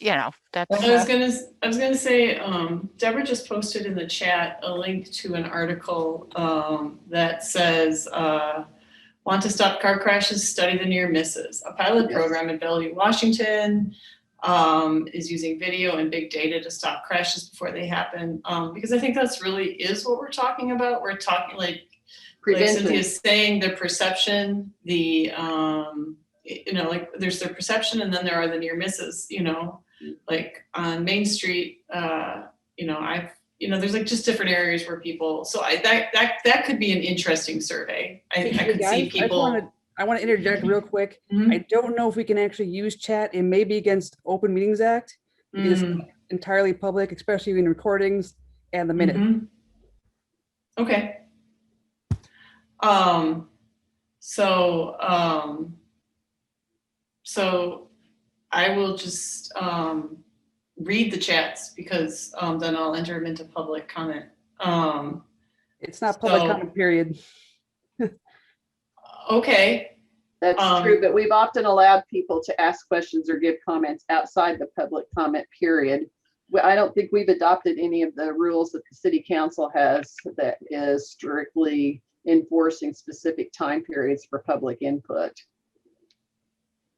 I think the council resolution or the council ordinance covers all the boards and commissions too. So that part is covered. I don't think it doesn't exclude letting somebody talk later, but I think, We're not allowed to take questions from the public during the meeting. it doesn't exclude that. We could do that. Deborah's offered some suggestions and she can put those in an email, and Deb, Okay. let me talk to her for just a second. Where are you? Hi, Deb. You can. Hey, Bill. Hi, BPAC. Hi, Deborah. It's nice to hear your voice. Yeah, there's no issue with using chat with the online recorded meetings. So if you could put some of these links or just say, if you can copy this chat, I think you can save. And I'll do that. And then I'll just send it to. An email to us and we'll pass it on to Shelby for the minutes. How's that? Yeah, that sounds good to me. Okay, thanks. Did you want to say anything else? No, I'm putting my comments in the chat. So yeah, that's awesome. I guess for the sake of the meeting, the minutes, my comment is that if you do a survey, that's fine, but it's going to be spotty data. But if you really want to quantify which parts of the city are dangerous, you got to do it in a more systematic, data-driven way. So I quoted this example from Bellevue, Washington, from the Streets blog website. They hired a firm called Transoft, and Transoft put high-definition cameras at a bunch of selected intersections, and they used AI to rank every interaction as every no, this was a safe pass, this was a not safe pass, this was a near miss, this was inches from a collision, so on and so forth. And then you can quantify how people are actually using the intersection, and you can quantify how dangerous it actually is. You just don't have a bunch of people showing up complaining about how it's dangerous, you have data that says it is dangerous. Yeah, that's a good point. This would be more qualitative data, probably. But as we all Public know, City of engagement. Urbana has no spare cash to do these sorts of things. So Right. unless Yeah, no, this is about engaging, getting feedback from the public to help us with our plan, to hear what public perceptions are and to help inform us about that, so that as we move forward, we have some information on what the public thinks, not just on the actual crash data itself. I would love to have more actual hard data. I'd love to have counts. I'd love to have all kinds of great stuff. And I think what they did in Seattle is fabulous. If we can get a grant to do it, let's do it. And that's very much in line with Vision Zero. Mhm. It could be in our plan. Yeah. You say we want to do it. Yes, and at times we also have to lobby the legislature to allow certain things, Right, that's another issue. such as red light cameras or local speed setting. Yep, yep, that's right. Cynthia or Jeff or Lily or anybody, do you know if any of the COVID funding is available for use for bicycle pedestrian safety planning or anything like that? Any of the rescue funding? I'm not sure, but I can ask. I don't think we've gotten a lot of specifics yet. I know the intention nationally was that there be funding for bike and ped, and there's certainly funding in there for transit. But I think the rulemaking is going on as we speak. And I don't think we have any of that yet. There is current grant funds, and those grant funds I can look into. Great, that would be very helpful to know. Is that coming through IDOT, or is it where is it being offered? No, it's not. It's coming through the state of Illinois in other ways, but our grants management division and community development is handling that. That would be great. If it's not coming through IDOT, it might be easier. Okay, great, thanks. And was there more on Vision Zero, Audrey? Well, I set example agendas that people should look at, because you're going to be forced to sit through these meetings. You might want to see what comments you would have on this. It's conceivable that we could have the first meeting at the next BPAC meeting, for example. There's there's still some things to work out, though. In order to get the professionally employed, like the police department and so on, it might be better to have a 4 p.m. meeting than a evening meeting. But I don't know how many people could not make it that are on the commission. And that's what's kind of concerning, is there's just a number of items to work out. The presentations, normally a professional staff handles these meetings. They put out the agendas, they make the presentations. In this case, we BPAC are planning to do that, because we know their Urbana staff is just stretched way too thin. Of course, we're going to call upon them for specific presentations, but the overall is not being supported by staff. And so that it makes that's a commitment on the part of all of us to provide those presentations. And I know we can do that professionally, but it's a commitment of time and effort and getting out there. And it's very, very critical that we do get the stakeholders coming to these meetings, and that they don't feel they're pointless and stop coming, or the time is too inconvenient. That's right.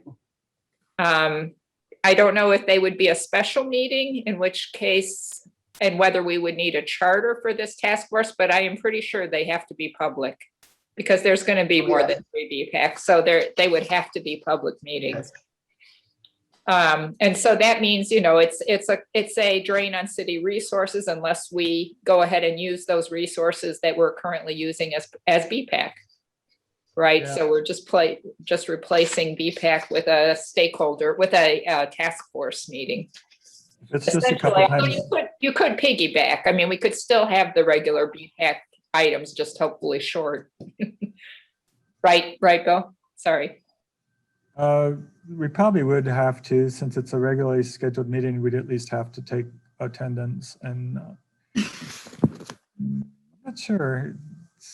But I would have to look into that a little bit, but I think changing the time wouldn't be a big issue because you can reschedule a regular scheduled meeting without making it a special meeting, as long as it's on the same day.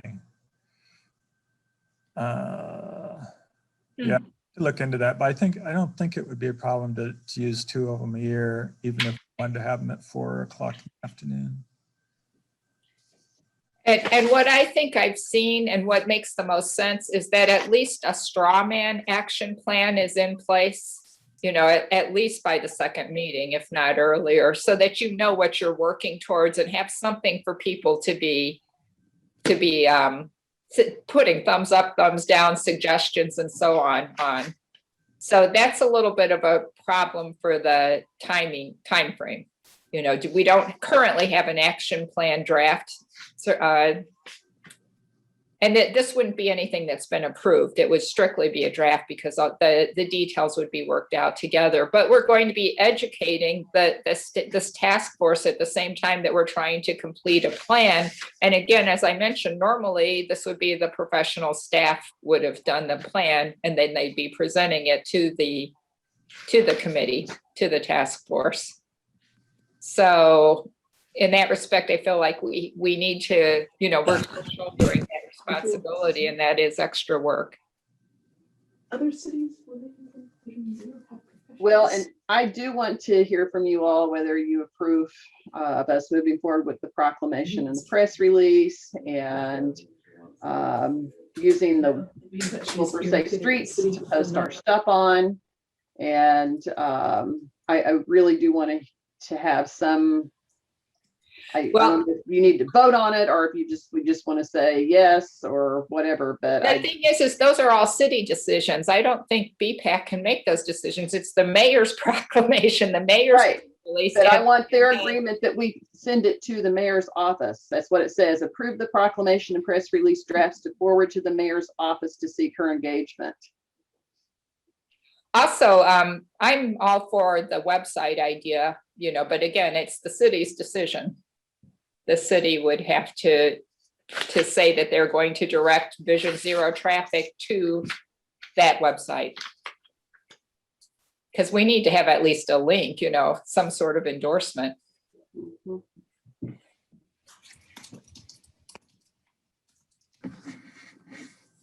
Okay, so let's see. So did you want us to direct you to forward a draft proclamation to the mayor, or? Well, I guess maybe we also need your help with this, Bill, to send this forward to the mayor's office and say, you know, we chatted about this. People were good with the idea of a proclamation and the press release. We're working on a survey that we would like to be part of that. We can post all of this on this website if the city agrees, and see what the mayor's office says. I suspect it's better coming from you than from Audrey and me. Okay. So we'll need some kind of Vision Zero link on the city website that redirects to People for Safe Streets. That would be the plan. Yeah. Yeah. Okay.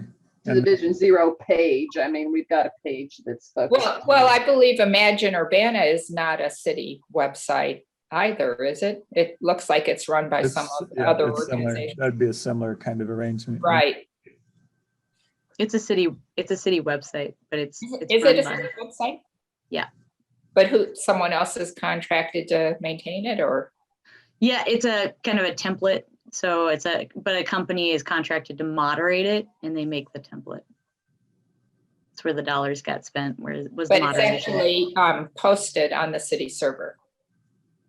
No, that's also hosted on the contractor's server. Okay, so I guess we're wondering if this would be. It's not a city. It's not the city's website. It's connected to the city, but the city's paying for it. Sounds like. And typically when you do plans, like a bike plan that I've been involved with, the consultant sets it all up, seeks approval from the city and launches it. It's connected to the city website because, you know, the city's website, do the IT stuff and the security and everything just makes it so incredibly complex. You can't move fast enough with the planning process on a city website. Yeah, I mean, there might be some questions on content control, you know. Yes, the city, city, there will be. the city has absolute control over Imagine Urbana, because if the contract we don't like, then we tell them to change it. So we'd have to figure out exactly how that would work. But okay. Well, I'd like to just mention another possibility is that I think there's going to be a lot of things planned for September when the students come back. There's going to be our Bike to Work Day. I've heard talk that it would be a CU Bike Month, not a national bike month, but a local one. And that we'll have a lot of other, maybe an MCOR celebration. I don't know whether these are. That would be great. If we're gonna I don't know whether these are definite, but that's another opportunity to raise the profile of Vision Zero at that time. Absolutely. And if we can't pull this off by May 1st, which is seeming to me to be pretty an amazing thought, but then September is another possibility because we do not have the market this summer. As far as we know, we are not allowed to have a booth at the market for public outreach, which makes it really difficult to get people to do it, you know, to log on to yet another site to learn about Vision Zero, as opposed to being able to reach out and metaphorically touch them, you know. I mean, it's just, it's difficult. So I don't think anybody knows when we're going to have a market again, when we're going to have the ability to actually engage face-to-face with people. But we are certainly hoping by September, because that would be, the students will be back. Hopefully the vast majority of people will be vaccinated and so on. Well, I would be in favor of making a motion that we forward the proclamation and the press release to the mayor's office to, you know, evaluate, because I guess to Cynthia's point, you know, we can send it there, but they're going to have to decide, you know, what to do with it. But, you know, from a, you know, I would be in favor of that. Okay. It's been moved by Jeff Marino to forward the draft proclamation and press release to the mayor's office. Is there a second? I'll second it. Second by Sue Jones. Any discussion? Has everyone read it? Mm-hmm. If you have additional, I mean, no, I think what we were talking about was changing that last part. So I think if that's agreeable with everyone, and if you see anything else you want to change, let Cynthia know. And then we'll also wait to see if your students will have time to put together the survey, on a map, right? Because without that, there's no real reason. We'll chat with them tomorrow, and I'll send it to you as a Word document, Bill, so you can edit it however we need to before you send it to the mayor's office. Yeah. Ideally, where would we want, would BPAC like there to be an area on the website similar to how the sustainable folks have a Facebook page and the art folks have a Facebook page? And I would love to have that. How did they pull it off? We've asked over and over again and not gotten anywhere. They have staff members. I see. And Shannon's not one of our, Shannon's not staff? No, Shannon doesn't, her time on BPAC is mostly just for meetings and a little bit of preparation now and then, but she doesn't, is that right, Shannon? You aren't really, I mean, any staff time to devote?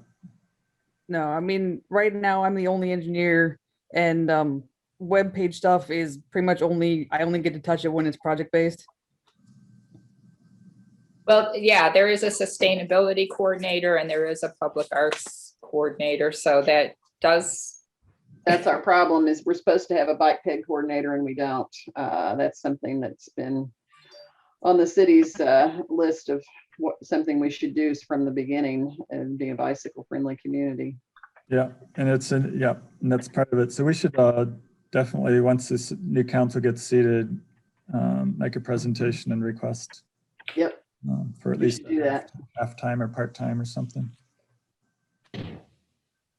Okay. Yeah, I just want to because I just feel like, what, this is an amenity. We're really adding to the wealth of this city by doing Vision Zero, by working on slow streets, by having a CU bike to month. These are things that people want. These are amenities, just like people want art and just like people want sustainability. And so it's frustrating for me because it feels like the city is unable to cooperate with BPAC at this time.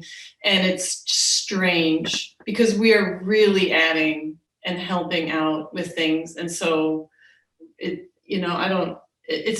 that's just all I can say. Okay, we have a motion on the floor. We can put that on on the next month's agenda.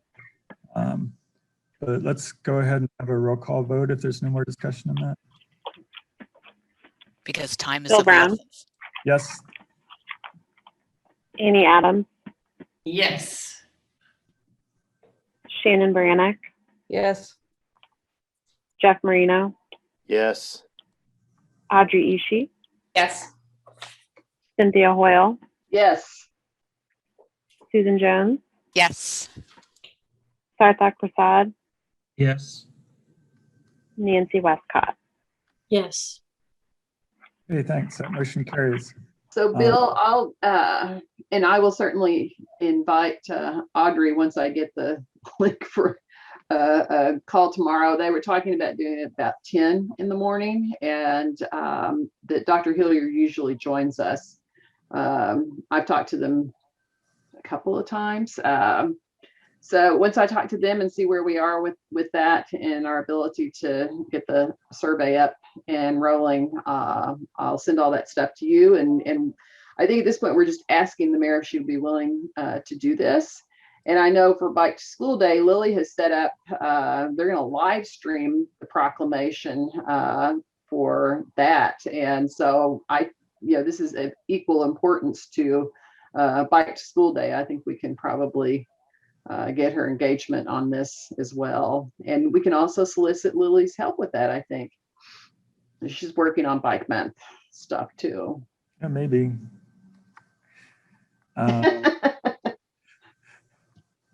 I do have an announcement. Okay. Real quick, if that's okay. Yeah, we're in announcements. Go for it. Okay. So just quickly about that private use of public space in downtown Urbana businesses. Just a quick update is that we're full steam ahead on looking for people to rebuild some outdoor dining spaces as Curbanas. Shannon and many different people across the city have been working really hard, and they've gotten a couple of interested parties, and we're working through some of those details right now, but we're currently looking at a couple of different locations and a couple of different designs and styles. And we have a couple of other businesses. Right now, there's a lot of staffing issues for a lot of our downtown businesses. And so there's all sorts of hurdles, and things are changing every single day with this, but it's something that we're moving forward with. So I just wanted to give you a little heads up that things are all working. Thanks, guys. Hip hip hooray. Yeah, thanks. I saw the RFP for that. I didn't request the documents. Yay. I have a quick announcement. Okay, Tomorrow, Audrey. I will send out a link on how you can comment on the review of the Manual of Uniform Traffic Control Devices, which is the major obstacle to practically everything we want to do in the city. One of the things that they've done is, and very important groups are opposing just passing this with minor revisions. Yet again, it hasn't been rewritten since 1971. We now lead the developed world with traffic fatalities thanks to this manual. One of the things was mentioned just at the meeting last month, I think by Bill, but I'm not sure. It says I remember the 85th percentile They are saying that that should be used only on rural highways, freeways, and expressways, but it is well known that cities will continue to use it unless they're explicit about rejecting that as a means of setting speed limits within cities. And someone mentioned that's the biggest problem in Urbana, to changing our speed limits. And I've been at meetings where that is a problem. It's treated as if it's, you know, a scientific data. And there's many, many issues with it. The other one is crosswalk design. They don't want any public art, no colorful crosswalks. They insist that the city is to be, there should be no encouragement to engage with the street. Okay, that's what's in the MUDCAD right now. So tomorrow I will send you guys links to make a comment on this, that this needs to be rewritten.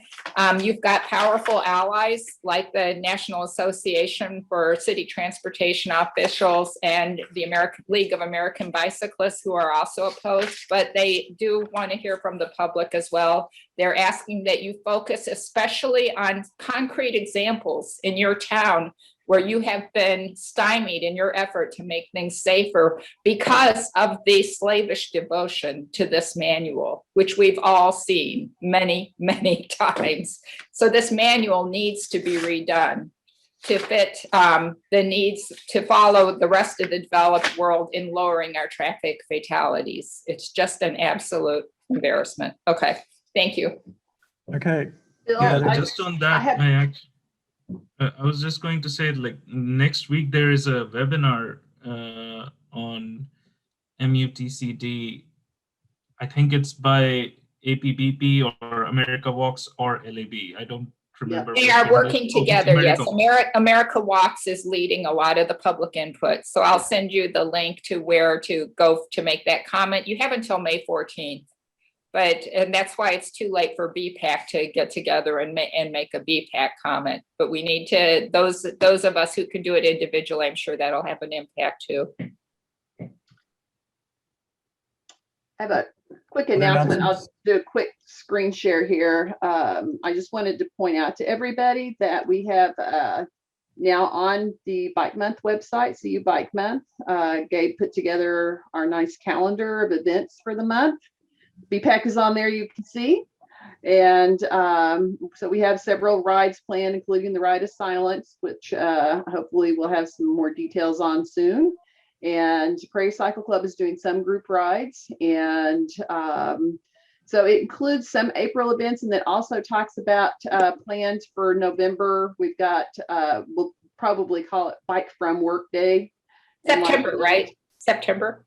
Yes, in September, Yeah. That's right.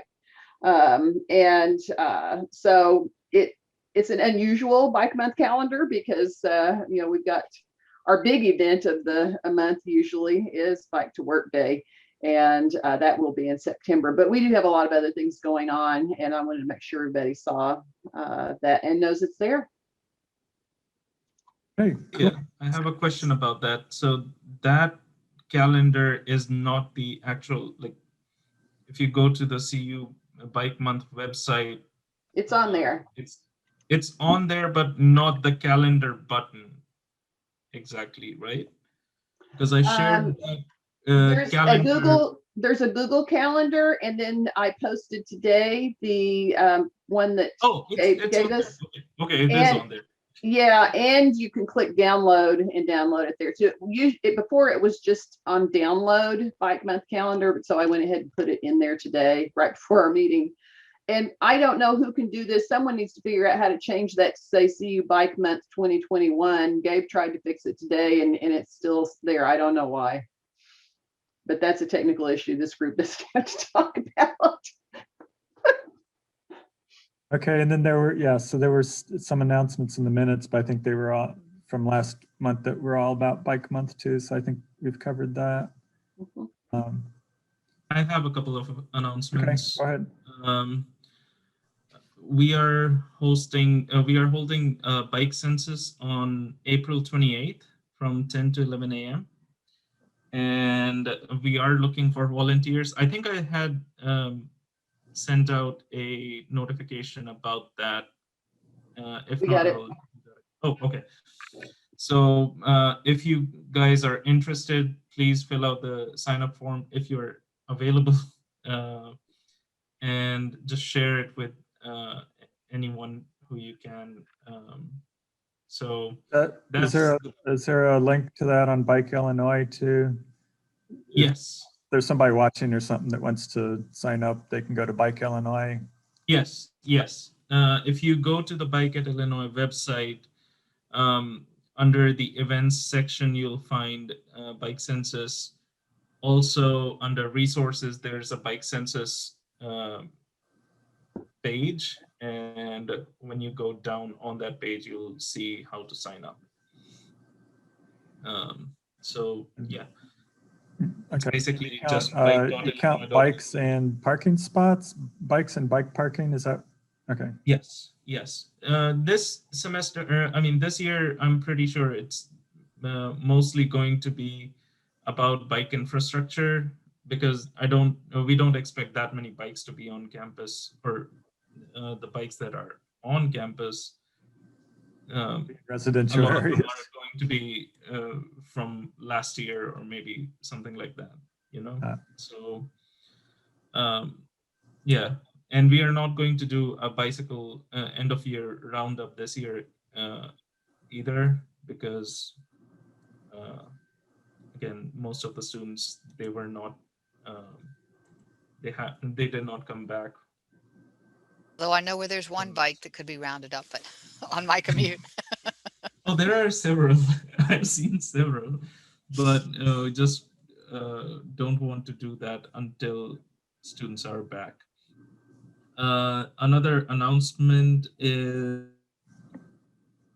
that I am going to be a walking college fellow this year. It's a 6-month program. Thank you. And at the end of which, I think there is I'll have a walking plan for the university or something like that, which is really cool. Evan did this SARTOC. Did you know Evan is a graduate of the fellows? I didn't know that. He is, so you should get in touch with him. Yes, I suggested to him that he do that, and he did a couple of years ago. Oh, cool. Well, congratulations. That's really exciting. Can't wait to see the outcome. It'll be great. Yeah, I'm really excited about that as well. Like it was finalized like last week or something. They sent the notification on that. It was really cool. And there was one more. Oh, there is one more announcement, which is kind of later in the month of May, but I just want to make sure that you guys know about it. IC, that is the Institute for Sustainability, Energy and Environment. They're doing like TED Talk discussions each month, and the May TED Talk discussion is going to be about bicycles. And so I will be hosting the discussion. Basically, I'll find a TED Talk and then have a discussion around that TED Talk, or about something else or something like that. I'm not sure what I'm going to do, what kind of discussion we are going to have yet, but there will be a TED Talk discussion in May. Again, the dates are not decided yet, but it will be in the later part of May, somewhere, I think in the week of May 24th. Once you get that, send the information to us and we'll put it on the calendar for bike. Yes, I will. Yeah. Okay. Yep. Cool. Hey, thank you. And these were the 2-3 announcements that I had. Okay, thanks. Any other announcements? Okay, we're kind of going over our time here. Future topics, I think we still had some from last month. I can check. And then we talked about maybe next month putting together or talking about doing a presentation to council for a staff member. So I can put that on future topics. Anything else? Okay, I think we can call it a meeting then. Seeing no further business, this meeting is adjourned. Thank you all very much.